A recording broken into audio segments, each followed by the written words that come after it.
મોટા ભાગની બહેનો માસિક શરૂ થવાથી લઈ અને માસિક પૂરું થવાના સમય દરમિયાનમાંથી લગભગ દરેકને પોતાના જીવનકાળ દરમિયાન સ્તનના દુખાવાનો અનુભવ થતો જ હોય છે.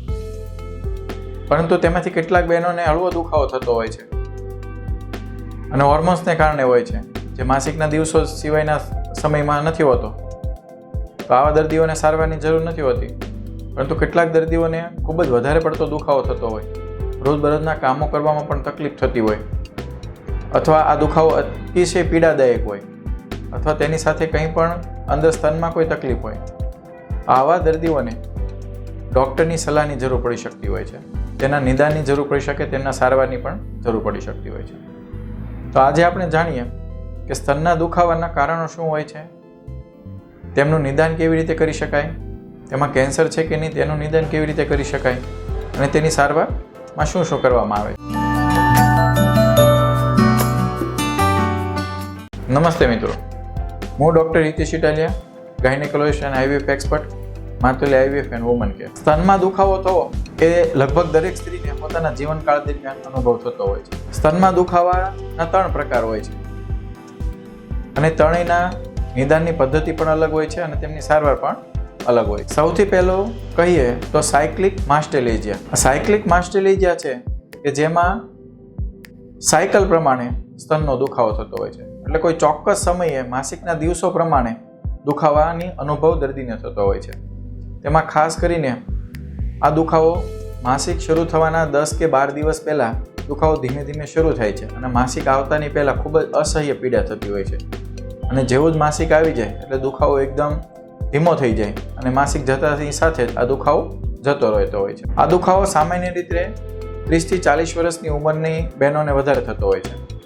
અને આ દુખાવાનું કારણ હોર્મોન્સમાં જે પ્રકારના બદલાવ થાય છે તેના કારણે વધારે થતો હોય છે. આ દુખાવાની વિશિષ્ટ ખાસિયતોમાં જોઈએ તો બંને સ્તનમાં દુખાવો થતો હોય છે. થોડો વધારે ઓછા સ્તનમાં થઈ શકે, પણ સામાન્ય રીતે બંને સ્તનમાં એક સરખો પ્રકારનો દુખાવો થતો હોય છે. અને સ્તનના ઉપરના અને બહારના ભાગમાં આ સ્તનનો દુખાવો વધારે થાય છે. તેમાં સ્તનમાં જો દર્દી પોતાની જાતે અનુભવે તો આખું સ્તન ખેંચાતું હોય, તણાતું હોય અથવા બળતરા થતી હોય તેવો અનુભવ થાય છે. કેટલીક વાર આ દુખાવો સામાન્ય થતો હોય છે કે દર્દીને કોઈ કામ કરવામાં તકલીફ નથી પડતી હોતી. તો કેટલીક વાર તેમની પીડા ખૂબ જ અસહ્ય હોય છે કે રોજબરોજના કામો કરવાથી લઈ શારીરિક સંબંધ રાખવામાં પણ દર્દીને તકલીફ પડતી હોય છે. આ પ્રકારના દુખાવામાં સ્તનમાં કોઈ પ્રકારની બહારથી જોવાય એવી કોઈ બદલાવ લાગતો નથી હોતો, જેમ કે ચામડી લાલ થવી અથવા નાના નાના કાણા જેવો, નારંગી જેવા કાણા પડી જવા અથવા નિપલમાંથી લોહી આવવું, તેવા પ્રકારના તકલીફો આ સાયક્લિક માસ્ટેલેજિયામાં દેખાતું નથી હોતું.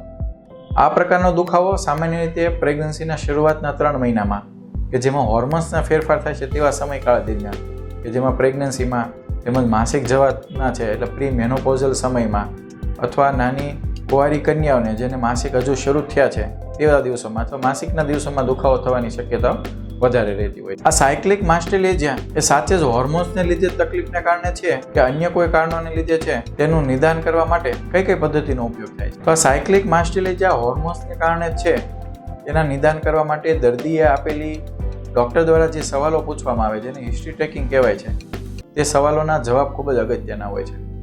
તેથી દર્દીએ સ્તનનો દુખાવો કેવા પ્રકારનો થાય છે તે સમજીને તેના જવાબ આપવા. જેમ કે સ્તન બંને બાજુમાં દુખે છે કે એક બાજુમાં દુખે, કોઈ એક જ જગ્યા ઉપર દુખે, માસિકની સાથે કોઈ એનો સંબંધ છે કે નહીં, કેટલો પ્રમાણમાં દુખે છે તે જણાવવું ખૂબ જ જરૂરી છે. કેમ કે દર્દીની હિસ્ટ્રી ઉપરથી એમની સારવારની જરૂરિયાત છે કે નહીં, કોઈ રિપોર્ટની જરૂરિયાત છે કે નહીં, તેનું નિદાન પણ થતું હોય છે.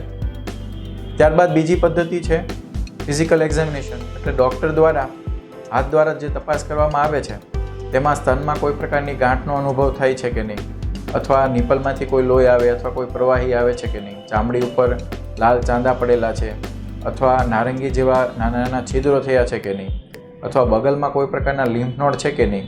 એટલે કે સ્તનમાં હોર્મોન સિવાયના અન્ય કોઈ કારણોને કારણે દુખાવો તો નથી થતો ને, તેનું નિદાન પણ કરવાનું હોય છે. આ બંને તપાસ દરમિયાન જો દર્દીને સાયક્લિક માસ્ટેલેજિયા હોર્મોન્સને કારણે છે તેમાં કન્ફ્યુઝન થતું હોય અથવા તેનું પાકું નિદાન ન થતું હોય, ત્યારે જો 35 વર્ષથી નાની ઉંમર હોય તો સોનોગ્રાફીની સલાહ આપવામાં આવતી હોય છે. અને જો 35 વર્ષથી મોટી ઉંમર હોય તો તેવા દર્દીઓને મેમોગ્રાફીની સલાહ આપવામાં આવે છે. કેટલીક વાર આ સોનોગ્રાફી અને મેમોગ્રાફી દ્વારા પણ નિદાન ના થાય અથવા તેમાં કંઈ સસ્પેશિયસ લાગે તો નીડલ બાયોપ્સીથી પણ નિદાન કરવાનું થતું હોય છે. હવે સાયક્લિક માસ્ટેલેજિયામાં સારવારમાં શું કરવામાં આવે છે તે સમજીએ. તેમની સારવારમાં કેટલીક બાબતો છે કે જે દર્દીએ પોતે ધ્યાન રાખવાની છે.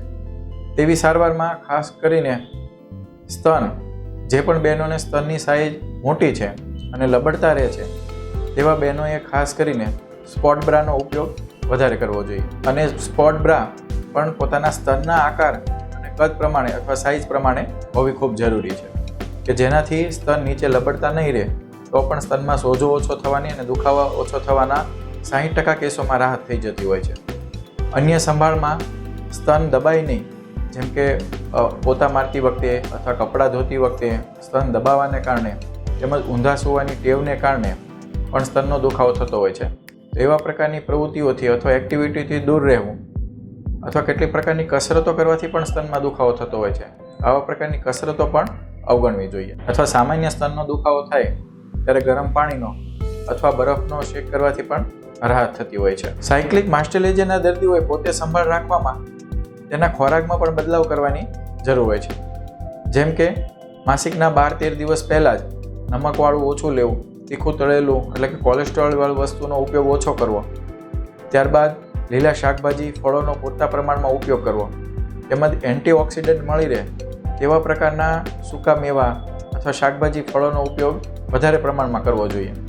તેમજ કેફીન હોય તેવા દ્રવ્યો, ચા, કોફી, ઠંડા પીણા તેવા પ્રકારના દ્રવ્યોનો ઉપયોગ અવગણવો જોઈએ. અન્ય ધ્યાન રાખવા જેવી બાબતોમાં તેના લાઇફસ્ટાઇલમાં પણ ધ્યાન રાખવું જોઈએ. કેટલીક વાર સ્ટ્રેસને કારણે, ડિપ્રેશનને કારણે પણ સ્તનમાં દુખાવા થવાની તકલીફ રહેતી હોય છે. કારણ કે સ્ટ્રેસને કારણે એન્ડોક્રાઇનમાં એટલે કે હોર્મોન્સમાં તકલીફ થવાને કારણે પણ સ્તનનો દુખાવો થતો હોય છે. લાઇફસ્ટાઇલ મોડિફિકેશનમાં સમય સૂવું, વહેલા ઉઠવું, વહેલા ઉઠી અને હળવી કસરતો કરવી, પ્રાણાયામ કરવા, યોગા, મેડિટેશન કરવી, સારા પુસ્તકોનું વાંચન કરવું, જીવનને પોઝિટિવ દિશાથી જોવું જેવા પ્રકારના લાઇફસ્ટાઇલમાં બદલાવ કરવાને કારણે પણ સ્તનમાં દુખાવામાં ઘણી રાહત થતી હોય છે. કેટલીક વાર આ ઘરગથ્થુ ઉપચાર કરવા છતાં પણ રાહત નથી થતી ત્યારે દુખાવાની રાહત થાય તેના માટે પેઇન કિલર પણ લઈ શકાય છે. તેમના માટે આપણા ડૉક્ટરની સલાહ લેવી ખૂબ જરૂરી છે. આ સામાન્ય પેઇન કિલર લેવા છતાં પણ રાહત નથી થતી તો કેટલાક વિટામિન્સ E અથવા પ્રાઇમરોઝ ઓઇલ 3 કે 6 મહિના આપવા પછી ધીમે ધીમે તેમાં રાહત થતી હોય છે. 3 કે 6 મહિના પ્રાઇમરોઝ ઓઇલ અથવા વિટામિન E આપવા છતાં પણ રાહત નથી થતી ત્યારે આપની ગાયનેકોલોજિસ્ટ ડૉક્ટરની સલાહ અનુસાર કેટલાક હોર્મોન્સની દવાઓ જેમ કે ટેમોક્સિફેન, ડેનાઝોલ જેવી દવાઓ આપવામાં આવે છે. પરંતુ આ દવાની કેટલીક આડઅસર હોય છે તેથી આપણા ગાયનેકોલોજિસ્ટની ડૉક્ટરની સલાહ અનુસાર જ લેવી જોઈએ. ત્યારબાદ બીજો દુખાવાનો પ્રકાર છે નોન સાયક્લિક માસ્ટેલેજિયા. નોન સાયક્લિક એટલે કોઈ પણ સાયકલ પ્રમાણે એટલે કોઈ માસિકના ચક્ર પ્રમાણે એના સંબંધિત અથવા હોર્મોન્સના બદલાવને કારણે દુખાવો થાય તેવા પ્રકારનો દુખાવો નથી હોતો. એટલે તેના કારણે હોર્મોન્સની દવાઓથી અથવા હોર્મોન્સની દવા પીવાથી પણ તેમાં કોઈ પણ પ્રકારનો ફેરફાર નથી થતો હોતો. આ દુખાવો કોઈ પણ સમય દરમિયાન કેટલાક વાર સતત દુખાવો થતો હોય અથવા કેટલીક વાર દર્દીને અમુક પ્રકારની પ્રવૃત્તિઓ કરે, હલનચલન કરે અથવા સ્તનનું હલનચલન થાય અથવા હાથનું હલનચલન કરે ત્યારે દુખાવો થતો હોય છે. આ પ્રકારના દુખાવાનું મુખ્ય કારણ સ્તનમાં કોઈ પણ પ્રકારની ઈજા થઈ હોય અથવા ઇન્ફેક્શન લાગ્યું હોય, પરુ ભરાણું હોય અથવા ગ્રંથિઓનો સોજો આવેલો હોય અથવા ગ્રંથિ ફૂલેલી હોય અથવા કેટલાક કારણોમાં સ્તનમાં કેન્સર હોય અથવા સ્તનમાં ગાંઠ હોય, સાદી ગાંઠ હોય તો તેવા પ્રકારના દુખાવામાં આ પ્રકારનો નોન સાયક્લિક માસ્ટેલેજિયાનો દુખાવો થતો હોય છે. આ દુખાવો કોઈ એક ચોક્કસ બંને સ્તનમાં નહીં થવાને કારણે એક જ સ્તનમાં થતો હોય છે મોટાભાગે, અથવા જે પણ સ્તનમાં થાય તે સ્તનમાં આખા સ્તનમાં થવાની જગ્યાએ કોઈ 2 કે 3 સેન્ટીમીટરના એરિયામાં દુખાવો થતો હોય છે. આ દુખાવામાં સામાન્ય રીતે ઉપરની ચામડી લાલ હોઈ શકે અથવા નિપલમાંથી લોહી પણ આવી શકે અથવા સોજેલો ભાગ હોય અથવા હાથમાં ગાંઠ આવે તેવા પ્રકારની ખામીઓ સામાન્ય રીતે જોવા મળતી હોય છે. નોન સાયક્લિક માસ્ટેલેજિયાનું કયા કારણની રીતે દુખાવો થાય છે તેના નિદાન કરવા માટે સોનોગ્રાફી અથવા મેમોગ્રાફીની જરૂરિયાત ખાસ પડતી હોય છે. ઉંમર 35 વર્ષ કરતાં નીચી હોય તેવા દર્દીઓને સોનોગ્રાફીની સલાહ આપવામાં આવે છે.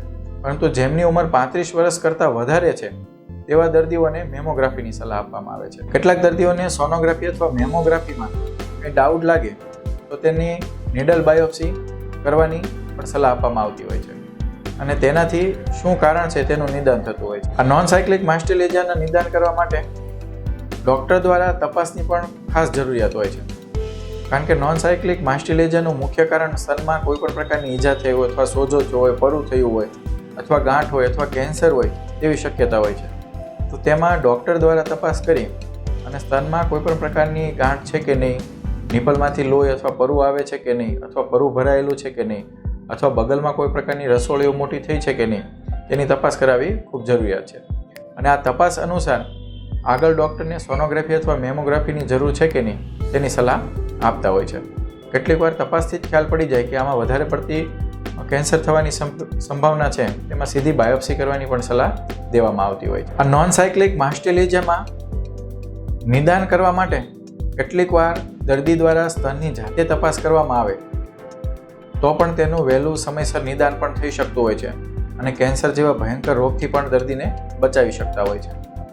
તો સ્તનની જાતે કેવી રીતે તપાસ કરી શકાય તેના માટે અગાઉ મારો એક વિડીયો બનાવવામાં આવેલો છે, જેની લિંક ઉપર આપવામાં આવેલી છે, તે આપ જોઈ શકો છો. આ નોન સાયક્લિક માસ્ટેલેજિયામાં કારણ જાણ્યા બાદ તેની સારવાર કઈ રીતે કરવામાં આવતી હોય છે. નોન સાયક્લિક માસ્ટેલેજિયાને આપણે જાણ્યા કે કારણો અનુસાર જો તેમાં કોઈ પણ પ્રકારની ઈજા થઈ હોય અને લોહી ભરાયેલું હોય અથવા એ ઈજાને કારણે ગ્રંથિઓને સોજો આવ્યો તેનો દુખાવો માત્ર લાગતો હોય અથવા ગ્રંથિમાં સોજો આવ્યો હોય તેના કારણે હોય અથવા માઇનર ગ્રંથિનો ઇન્ફેક્શન હોય અથવા ડક્ટ એક્ટેસિયા જેવી ગ્રંથિઓ પોળી થયેલી હોય, તેમાં કેટલીક વાર એન્ટીબાયોટિક દવા અથવા દુખાવામાં રાહત થાય તે માટેની પેઇન કિલર દવા અથવા ગરમ પાણીનો શેક અથવા બરફ લગાવવાથી પણ કેટલા દર્દીઓને રાહત થઈ જતી હોય છે. પરંતુ કેટલીક વાર આ દુખાવો સ્તનમાં પરુ ભરાવાને કારણે પણ હોય છે, જેમાં એન્ટીબાયોટિક આપવા છતાં પણ રાહત નથી થતું, ત્યારે તેમને ચેકો મારી અને પરુ કાઢી અને લાંબા દિવસો માટે ડ્રેસિંગ પણ કરવાની સલાહ આપવામાં આવતી હોય છે. કેટલીક વાર ડક્ટ એક્ટેસિયા, જેમાં એન્ટીબાયોટિક આપવા છતાં પણ રાહત ન થતી હોય, ત્યારે તે ગ્રંથિ નીકાળવાનું ઓપરેશન પણ કરવાની સલાહ આપવામાં આવતી હોય. સ્તનમાં ગાંઠ મોટા કદની હોય અથવા દર્દીને ખૂબ વધારે દુખાવો થતો હોય અથવા તેના કારણે સ્તનમાં તકલીફ થતી હોય તેવા દર્દીઓને ગાંઠ કાઢવાની પણ સલાહ આપવામાં આવતી હોય છે.